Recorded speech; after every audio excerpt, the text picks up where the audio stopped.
আব্বা একটু এদিকে এসো দিনই। কেন? আমি যে এখানে কাজ করতেছি, কাজ দেখতেছি। শোনো একটু, কেন, কি হয়েছে? আইসো। তোমার বড় ছেলে আমার কাছে 20,000 টাকা চাচ্ছে, তা আমি কি করব? না না, খবরদার, ও টাকা দিবা না। ও টাকা কখন চাইছে? ও কি করবে টাকা?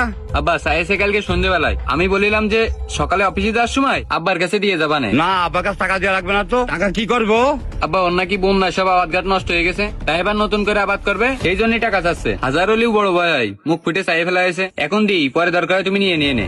দি আব্বা। না না, দেওয়া দরকার নেই বাপ, তুমি যাও তাড়াতাড়ি অফিসে যাও। আব্বা বড় ভাই মনে হয় অনেক বিপদে আছে, না দিলি হয় কও। না না, অত মায়া দেখানোর দরকার কথা নেই কই না, বাপ। ধরো দিন তুমি। আব্বা এখনই কিন্তু দেশে নে। আচ্ছা ঠিক আছে, আমি দিয়ে আসবো না, তুমি ভালোভাবে অফিসে যাও। সে যাচ্ছি, তুমি কিন্তু তাড়াতাড়ি দেশে নে। হুম, আমার ছোট ছেলের এত কষ্টের টাকা বড় ছেলের দেবো?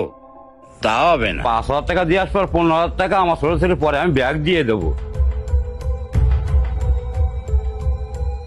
এই মন, বাড়ি আসিস?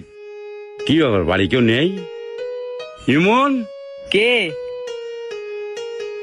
ও আব্বা, এ আব্বা এসে বসটি দাও। না, আমি বসতে আসিনি। তুই নাকি তো ছোট ভাইয়ের কাছে টাকা চাইলি? হ্যাঁ আব্বা, আমি ওটা কইলাম কয়টা হাজার টাকা আমার দেওয়ার জন্য। আব্বা যে বন্যা হইলো না, আমার আবার সব নষ্ট হয়ে গেছে। ওর কাছে কি টাকা চালিয়ে হবে? ওর কাছে কি সবসময় টাকা থাকে?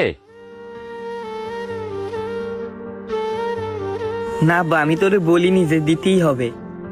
আমি ওরে কলাম ভাই আবাদ ঘাটে এরকম সমস্যা, তোর কাছে যদি টাকা পয়সা থাকে আমার কয়টা হাজার টাকা দে। ঠিক আছে ঠিক আছে, এবার তো যাওয়ার সময় একটু বুঝে শুনে যাবা। শুধু চালিত হয় না। এনে ধর, তো কোন জায়গাতে 5,000 টাকা হঠাৎ করে এনে দিয়ে গেছে, এটা কাজে লাগা। আব্বা দাঁড়ান, আব্বা এই